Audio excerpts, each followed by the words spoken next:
book preparation to it, then you won't necessarily have that unconscious competence. And of course, as a final point on books, it's just what's available to buy, because it's mostly online now. And so it's not like there are hundreds of great updated dictionaries that are there at a reasonable price to just purchase in any case. And so unless the translator means to specialize, it's probably not worth the investment. I think that's very fair. Thinking about the paper setting, Mm. the CIOL is writing the CertTrans papers, but Yes. the DipTrans papers are authentic texts that are taken from the real world, maybe edited down a bit. Mm. Do you intend to continue doing that for the DipTrans?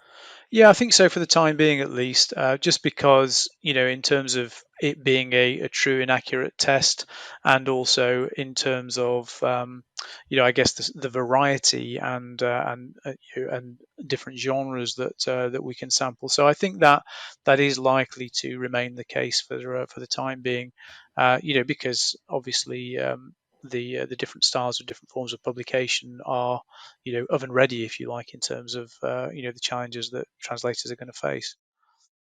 Regarding the general paper, what sort of subject matter can candidates expect? Well, I think it's kind of current affairs. I mean, not super current affairs or super specific, but current affairs, recent discoveries, topics of controversy and topics of of popular interest.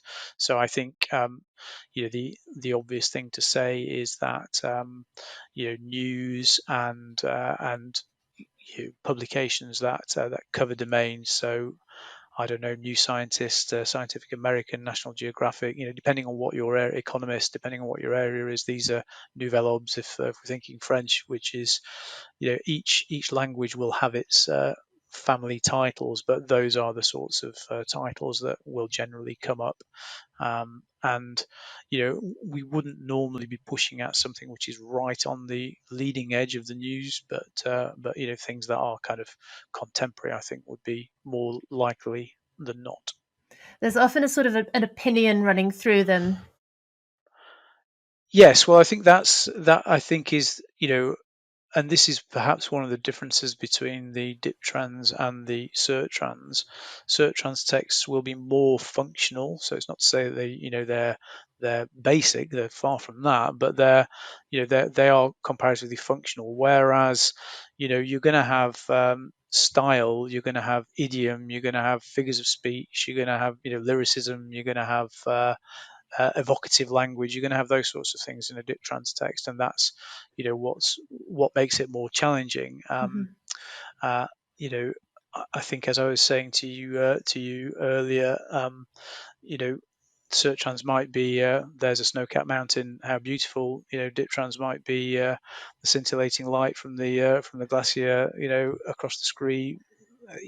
So it's much more textured, I think, the DipTrans language that and of course that's what we're wanting to draw out, because those are the sorts of challenges that are the interesting challenges, I think, for translators at that level. It's a good example that you give, because it also underlines that it underlines what is within the translator's skill set, that a translator is a professional writer, because to be able to produce this prose, it's not just about understanding it. You've got to be able to produce it as a writer. And it isn't something that you can just do off the back of knowing how to write. It takes study and work to be able to write in that way. Yeah, and conventions. I mean, we're not at this level of I'm not suggesting that this is going to appear in the in the DipTrans papers, but this is one of the things that's fantastic to talk to translators about. The interesting choices that they have to make when taking something which is comparatively culturally specific and then putting it into another language, and how much they do that in a word for word way to maintain fidelity, and how much they do that in in an adapted way to maintain reader interest and comprehensibility. So if I was to say the mouth of the wolf, in Italian, then it's got completely different meanings in the in the context, and those are the sorts of nuances that you would be working with in a DipTrans paper, whereas it will be more of a literal isn't the right word, but more of a functional translation in a CertTrans paper. And of course, longer texts as well, with, as you say, opinion and all sorts of idiom and other features in there. Will the content of the general paper always relate to the country, the source language country? No. It would probably be more likely to relate to something that is, comparatively universal, or would be understandable regardless of which country you're coming from. So we do take care with texts around religious, cultural, and other sorts of content to make sure that it wouldn't offend, it wouldn't express an opinion which would divide people. So it will be a text which is obviously contains some cultural specificity, but isn't designed to differentiate. The driving idea, Gwen, always is fairness. What we're trying to do is maintain fairness and comparability. So whoever passes can look at the next person who has passed and say, chapeau, well done, we've both achieved the same thing. Mm-hmm. If we have a little think now about the semi-specialist papers, you've now got 7 options. I'm going to list them off. We've got on Unit 2, you've got technology, business, or literature. And on Unit 3, you've got science, social science, law, or arts and culture, which you've recently added. Yes. And the translator can choose which one to do on the day. Within paper 2, within paper 3, they can make the choice. What advice would you give to a translator who's preparing for the exam and who isn't really sure what to focus on? I think I would advise not to worry so much about that. That I think that in the palette of options, people are likely to find something that will work for them. I think that even the more semi-specialized, even the ones that people perhaps fear the most, law and and technology perhaps, are not designed to catch people out. So I wouldn't be as fearful as people sometimes are about the semi-specialized. And I know that obviously it will vary from person to person, but there are some that are considered safer options than others. But they're all perfectly they're all leveled to be the same. A lot of effort goes into making them fair and comparable. So I do feel that on the day you can be optimistic. There'll be one that will suit you. I think the one thing that people do sometimes say is that there is enough time, some would say ample time, to do the semi-specialized. But one of the things that can trip people up is starting on one thing and thinking partway through, I'm struggling a bit now, I'll flip to something else. So I'm not saying don't do that, because ultimately if it's not going in the way you want it to go, then of course you can change, but that is going to add to the timescale pressure. So I think one of the pieces of advice that we sometimes give is maybe best to stick to the one you're doing rather than switch. But of course, it's down to the individual. But I would say that most people who run into timing problems might be because they've spent more time on the choice, and if they had just kind of chosen and gone with it, might have actually ended up happier with what they did.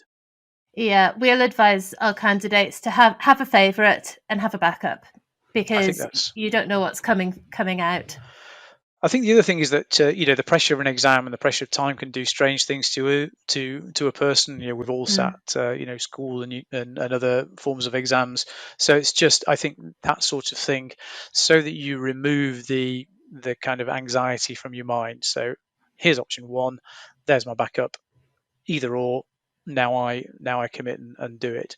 But everyone's different, so I think you've got to respect the different ways in people in which people go about these things. But that's possibly one thing to be a bit wary of in terms of spending time and then having to restart. Yeah, I know several candidates who failed from doing that, and seriously regretted having done it. Yes, yeah, and it's tragic, isn't it? Because that's, I think, in any kind of exam situation, that's when you always feel worst, when you feel you've tripped yourself up. Yeah, it's like if I'm going to fail, at least let me fail something I didn't know or something that I Yeah. couldn't have avoided. And just before we move on, the new arts and culture option, was that a success in the January sitting? Yes, taken widely and had the highest pass rate actually, and I think that may speak. I mean, that's the reason we introduced it was due to candidate demand. So I think that perhaps speaks to an area of interest for linguists. Maybe it's something that an area that people enjoy. I guess if you love words, you maybe you attracted to that area. Whatever the Mhm. reason, it had a very strong success rate, nearly 80% actually. That's brilliant. I should say it balanced well for the ones who like the literary option in paper two. It would probably have appealed to them more than science for sure. Um, I think that's the what we Yeah. felt as well, that putting it in with the group that it's within gives someone with a particular bent, options that might suit them. So Mm. yeah, we And were. I've seen that text. It was not an easy text, that's for sure. So that's great that you got such a high pass rate on it. Yeah. The Oh well, and finally, then off the back of that, are you planning to add any more options? Not immediately. We did toy with maybe changing within the current option set, and we did talk about whether there were too many. Um, so we'll continue to think about it and review it, but at the moment, I think we're pretty happy with the lineup. I think the one thing that I would say, is, not everybody knows this, that for every unit that you are successful in, you get a full certificate. So, a unit certificate is absolutely a valid achievement. And, one of the things I have wondered about is whether in the future people might want to demonstrate semi-specialized, and would therefore potentially take either just a single unit or maybe even add further units to the units that they had. And that's one of the things that is sometimes in our mind about the semi-specialized options, the extent to which the primary driver for people is achieve the DipTrans, or whether the primary driver for people is achieve the DipTrans and also show my semi-specialized skills. And that's that would be the reason if we were to change the set, because you do see some evidence of people wanting to show the particular semi-specialized that they had achieved. So that's something that'd be interesting to watch. Yes, so in short, somebody can pass the DipTrans, and then they could still, if they wanted to then develop another specialization, they could use one of those additional units as a way to get the certification, since a Or good indeed, percentage. yeah, I mean that's absolutely right. Or indeed, someone could succeed in the CertTrans and say, "I now want to demonstrate that I've got a particular skill." So Mm-hmm, we'll take a semi-specialized to top it up. mm-hmm. So that could be another way that things develop. So it'd be interesting to see how people's view of the semi-specialized develops over time. Thinking about after the exam, candidates who fail can pay to get the examiner comments, and Mhm. then if they want to, they can appeal and get a remark. Do you have any statistics on how many translators do this and whether the appeal can actually lead to a pass? Well, of course it can, otherwise we wouldn't offer the process. But I think the thing that I would say is, given the amount of effort and care that's taken on the moderation, um, there is a lot of effort and care taken on the moderation. So, appeals, not hugely high success rate. So I think that's not to say that if a genuine error has been made, or if there's a case, of course we would more than happily make that correction. But it's comparatively rare. I do think that finding out what went wrong for you. I mean, many candidates kind of know what went wrong for them, so that I think um, is the case. But finding out the specifics of what went wrong can be helpful for people. And certainly the thing I would say about retakes is, the first thing is absolutely no stigma about a retake. So whether you achieve them all in the very first sitting or you achieve them over 3 years, it's the same qualification at the end and the same achievement. And people are successful when they retake. So very often, I think the experience of retaking is, in a way, relates to what you were saying about muscle memory and preparation. The next time you take it, you've kind of learned from the things that didn't go quite so well the first time round, and you come into it with a little bit more confidence and a little bit more readiness for the task at hand, and people can be and very often are successful on retake. Just to close our interview, John, what would be your top tip for someone who wants to pass the DipTrans first time? I know this is a terribly dry thing to say, but read the qualification specification carefully, because there's so much useful guidance in there, and I really I take my hat off to anyone who has the skills to get the DipTrans. It's a terrific achievement to get it. So if anything that we've said or I've said sounds in the slightest way patronizing, then it really isn't meant to. I think the most important thing to say is we want people to be successful. We want people to achieve this qualification, and as such, it would be just tragic if somebody missed out because they'd slightly misunderstood what was required or hadn't taken into account. So I think it'd be very unlikely that would happen to someone who, for example, had been prepared by someone like you. They're just not going to make that kind of mistake. But let's say a private candidate who hasn't done a course, has put lots of work in, but maybe just hasn't quite understood some aspects of the nature of the qualification or the requirements. That would be tragic, to see that talent and effort go to waste. So I'd say read the spec, and if you can also do a course if you can possibly afford it. Right, get informed before you sign up. Don't sign up and then figure out the exam afterwards. I think that's right. I mean, it is, and again, we believe that it will be helped by the certificate in translation because it gives more of a sense of a progression. Yes. But I think, whilst people should shoot for the stars, always, I think it's a good idea to know what you're shooting for, isn't it? Well, thank you very much for talking to me today, John. It's very much appreciated. Absolute pleasure, Gwen. I hope you enjoyed this interview from the Translators studio. We specialise in teaching the art of translation and in preparing translators for certification through the DipTrans exam. If you like our content, please let us know by clicking on the subscribe button. See you in the next video.